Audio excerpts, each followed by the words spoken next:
what's going on guys, it's Element here, and welcome back to another Overwatch League video.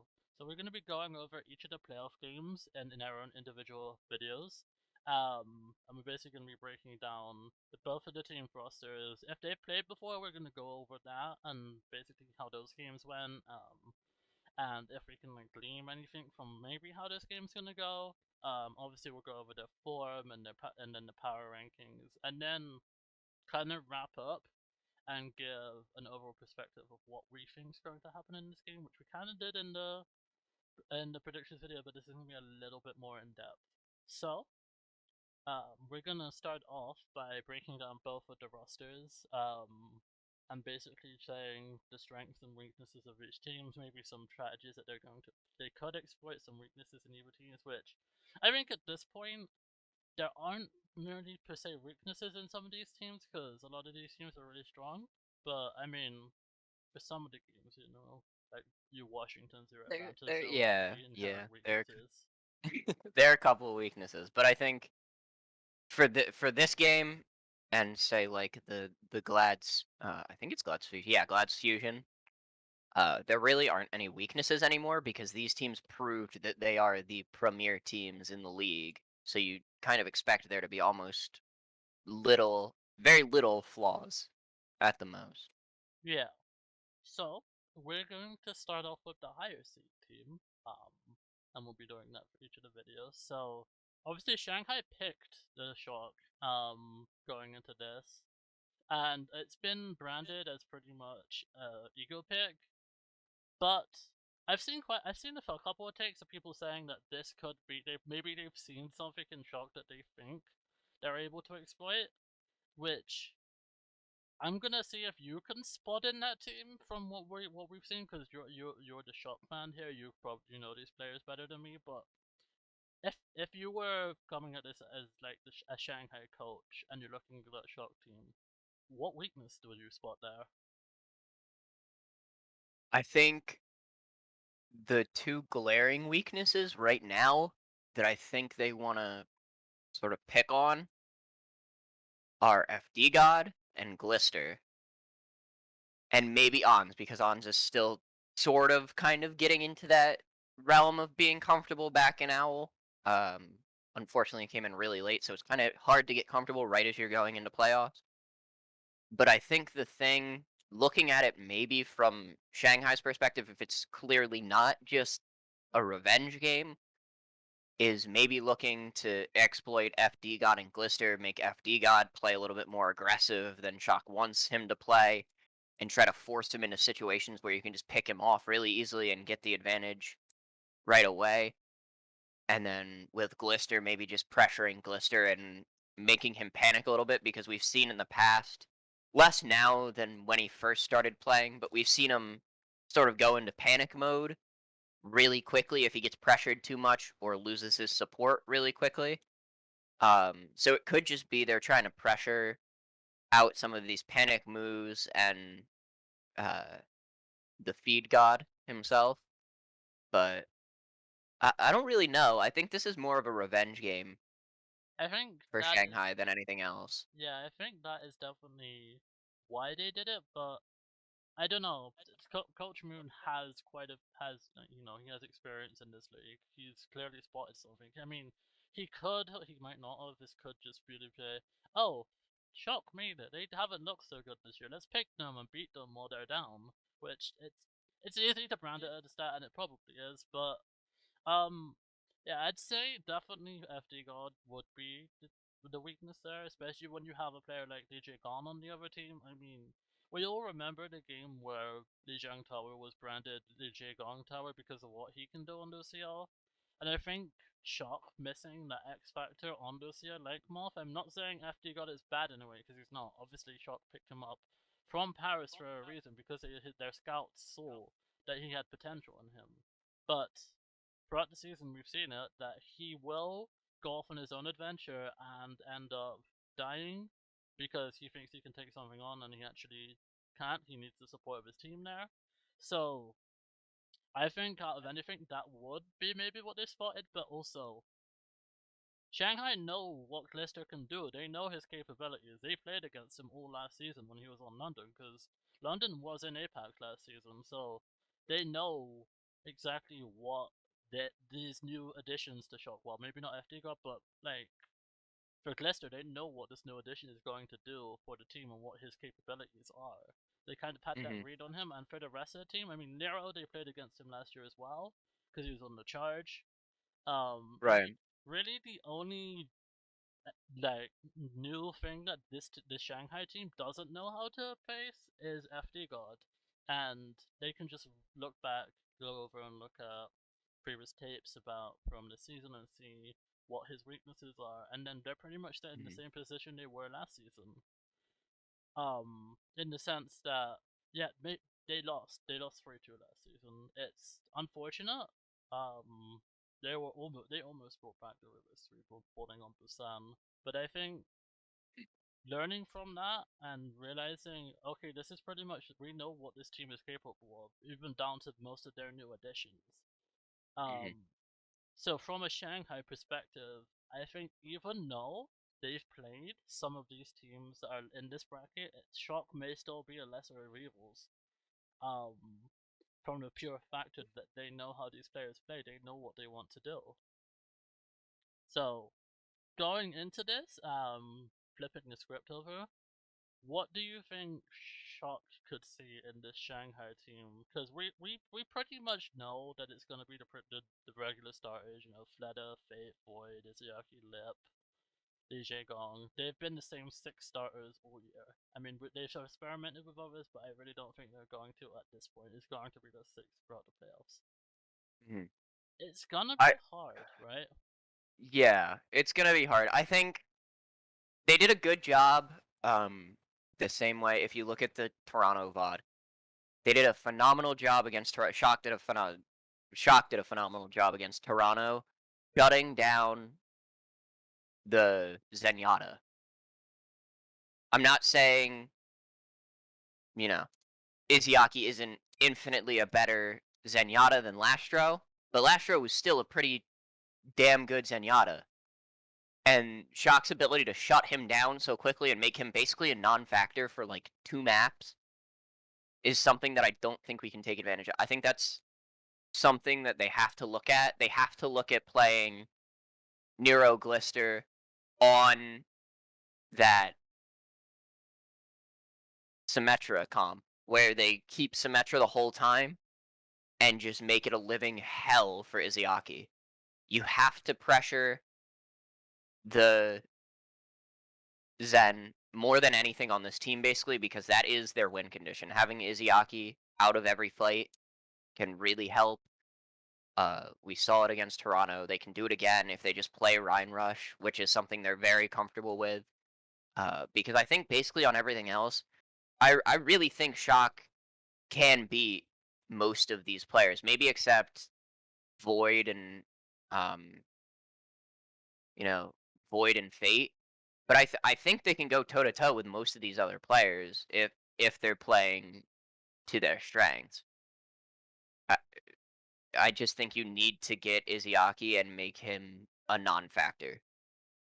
Yeah, his impact on Zen and also on Ana, that that is game changing. I mean, having the ability to put Discord orbs, having the ability to sleep, or have clutch bio nades, or even trance when it's most needed, but nano boost somebody.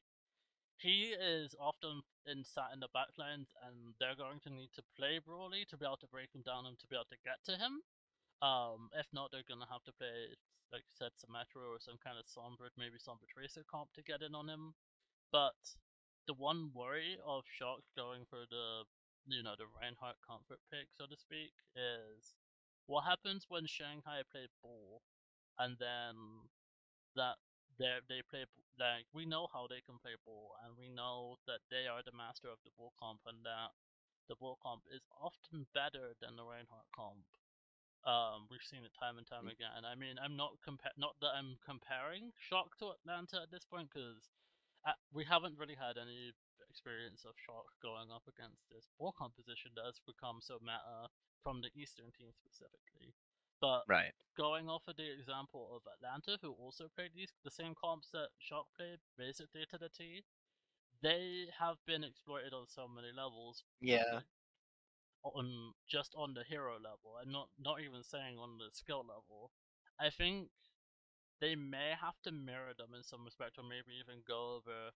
I don't know if you'd really want to play Super, so to speak, in this game. I think you'd maybe lean more towards Smurf because he can still cover that Reinhardt pick, and then he has the Yeah. flexibility onto so many other tanks that they can just switch the composition on a dime, rather than having okay, we're gonna have to wait until the next map to bring in our other main tank who is able to play a multitude of other tanks at the level that we need him to.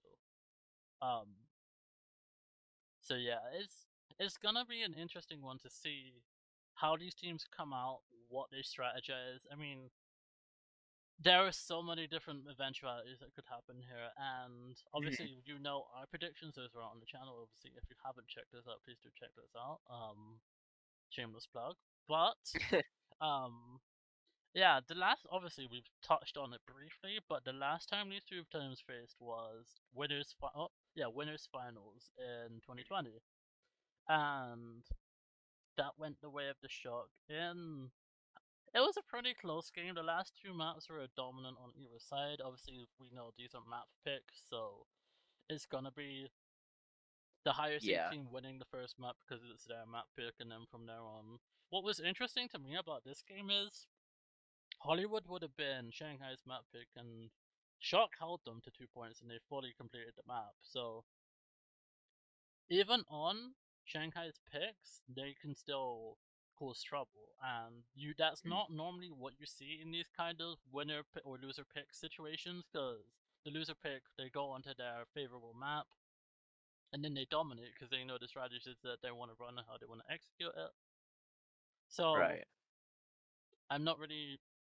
I think there is a there is a eventuality here where maybe one team dominates and it doesn't really this loser picks thing doesn't really come into it, but I'm anticipating this to be another close game. 5 maps. It could even go to 6. Shanghai has been known to go to 6 against top teams this season. But Yeah. on opening map, obviously it's open hero pool. The map pool I'm pretty sure is open. If not, it's the same that we've been playing on. I think it's the same that we've been playing on What recently. control map do you think Shanghai comes out on? Because obviously the higher seeded team picks the map. Honestly, I think I think they come out on the same control point that it seems like every team has come out on, which is Oasis. I don't think you switch it up that much. Maybe you come out on Busan first, but I think a lot of teams are way more comfortable on Oasis than they are on Busan because it's a lot more open. It leaves a lot more, especially for the ball comp, um, to run on Gardens and uh, on University. I think it's a no-brainer that they go to Oasis, but you could see a sneaky Busan because there are some weird choke points. But for a ball comp, I think Oasis is the most comfortable. Yeah, I mean, especially if you're looking at Oasis Gardens, we saw it in the Shock Toronto game with that play with Sado grappling around the back of the building and taking Shock by surprise. There are so many different ways that you can get around on board, get clutch pile drivers in. I think also looking at this, you could see it that they could. I mean, there is potential they pick other maps apart from Busan or Oasis, but I have the feeling if this truly is a grudge pick, they're going to go back to one of these control maps that they lost last year just to prove a Mhm. point and win on them. Which could bite them in the back because obviously last year both of these games went 2-0 to the Shock. So we'll have to wait and see. It it's really gonna come down to can Shock take advantage of the Oasis like they did against Toronto, or I guess the first map pick in general, and then force a second map pick out of Shanghai right away. Yeah, Because if they can't win that control point, I mean, we all know the meme, Shock doesn't win control, but we saw what happened when they win control, they kind of just roll through the rest of the game. Every match they've played this season, if you look at it historically, from the Florida from the Florida game to the Dallas game that they won to the 2 Toronto games that they won. If they win that first control, there's really no stopping Shock at that point because then you're on the back foot. And if you let Shock get you on the back foot, they can just roll through you on push or 2CP. Exactly, and I mean, if you look at this, if Shanghai go down the first map, we've seen what happens when they go down the first map. They've crumbled before, and I mean, they had the benefit of doubt against Dallas when they went 3-1 down and 2-0 down in the June Joust Grand Finals. They had the fact that it was best of 7 to then bring it back and win that. If they go 1-0 down against Shock, they go 2-0 down, they could be on very much on the back foot, and we could see an earlier exit for Shanghai than everybody's been anticipating. Reinforce put it one way in Plat Chat. There is going to be one team in this play, one or two teams in this playoff bracket that is going to shit the bed. And if Mhm, Shanghai come out and get caught off guard by Shock, maybe they're coming out expecting to win because they've been the most dominant team this season, and Shock come out and give them a real run for their money. I I can honestly see a team like Glads, a team like Fusion coming in and maybe even getting the win against Shanghai. I mean, we've seen Fusion win against Shanghai in the past, and it's not only been in the Countdown Cup when it's been away from Shanghai, they've beaten them before. mhm, This Shanghai team isn't unbeatable. I think that is one thing that has gone the wayside because of how dominant they have been. There are exploits and there are different ways you can get around them, and I think we've seen that with teams like Dallas. Chengdu, to a certain extent, yes, they did win. They did lose both times they played them, mhm. but they know there are multiple ways you can get around this Shanghai team, and it's just whether or not Shock put them into use. So we're gonna wrap this up, going over a little bit of power rankings. So obviously, as we know, the Shanghai players are pretty much rated higher than the Shock players across the board. Um, but Shock really aren't that far behind in terms of overall team rankings. I mean, yes, they're sixth, but they're only 10 points behind. Sorry, they're only 9 points behind Shanghai. It is really close. In this top six. Um, and I mean, the power rankings they base all of these off of stats we've had in game. So if the stats are saying something that are putting these teams this close together in terms of how they are ranked, then there's something that there more than just oh there is a shock there's shock magic which has been branded when Shock have won through the playoffs when maybe they shouldn't have had or when they've had magic runs.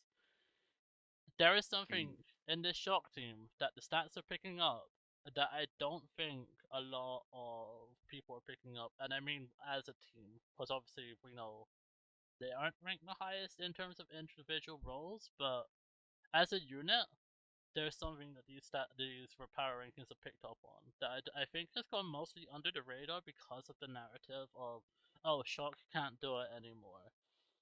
Even though they had the best record in West, and I believe they had the tied best record with the God what the Seoul Dynasty. So Mhm. it's not Shock magic. There is something in this team waiting dormantly that could wake up come playoff time. And we've seen them clicking slowly into gear throughout the play-ins. I mean, multiple different people picked up on it. Shock are coming in and they're getting better at the right time. They are getting their team chemistry down, and this is when they need to be doing it. Looking solely at power rankings, I think you can't, because you said a lot about team chem, and they're heating up at the right time. This is true, but you also have to think somehow you look at performances and then you look at power rankings. Yes, Shanghai, their players individually have had great performances, but then you forget there are players on Shock that don't show up on these power rankings that have had phenomenal impact anytime they're in. Case in point, Smurf. I just want to focus on Smurf a little bit here if we're talking um, who's better and who's not better. Realistically, over the past maybe 2, 3 months, Smurf coming into a game for me, not even just as a Shock fan, as a fan of Overwatch League and watching these matches, has had more impact than a lot of the other Winstons that are still on this power ranking. And it's something that I think people need to be wary of because a lot of these players on Shock are flying under the radar when they are just as good as a lot as some of, if not many of these players on almost every one of these playoff rosters this year. It it isn't that they're underdogs and that this is some, magical run that they suddenly made playoffs. This Shock team didn't change much. If anything, they really only lost now 2 players from last season with Striker retiring and Moth going to Gladiators. It's not some new idea that Shock shouldn't be in playoffs or shouldn't be here. They just aren't ranked as high right now because they didn't make tournaments, and now all of a sudden tournaments count towards season points. Yeah, and These so they're good players. they're very good players, and I think that's reflected in the fact that they're on for a repeat at the moment. And like you said, it's only 2 new players that have come in. This is basically all but the same roster. It's as far as I know, it is more than 2. So yes, they look a little different, but again, they were still, even though they finished 4th, they were still the best team in terms of win-loss record in the entire league. And wins matter. I mean, like, if you're able to come out and win week after week and not get boomed, I mean, which a lot of these teams have done, there are teams in the playoffs who have gone on a whole boomage run. I mean, I could list them off right now. You got Fusion, Washington. I mean, Chengdu for a little bit. There are, it's not that they're bad. It's that or that they're going to make a magical run. I think it's that a narrative has been put in place by a lot of the people that are on the screen a lot for Overwatch League and a lot of social media interference that has dampened down the perception of this Shock team because they're not making tournaments and winning tournaments in the regular season like they did last year. Whereas if you look at it for how they're doing in qualifiers, yes, they did lose some, but they were really close games. They lost by 1 map and I believe 1 control point, or they might, I think it may have been 2, but still, they lost by 1 map to the Countdown Cup champions. They took them to 5 maps. They dominated them on their own map picks. Uh, they've beaten the melee champions. Yes, sure, it was one time, but it still happened. They're still capable of doing that. They are capable of contending with these top teams, but again, the narrative has been put in place so much that a lot of people don't want to look past it and see what these players are truly capable of. Hmm. So that is going to do it for our coverage on this first game of Shanghai versus San Francisco Shock. There will be multiple other videos going over obviously Dallas, Washington, Fusion Gladiators, and then Atlanta Chengdu. Look out for those on the channel at some point later on this week. If you enjoyed this video, please do hit that like button, subscribe if you're new as always, and we'll both see you guys in the next video. Bye! See ya.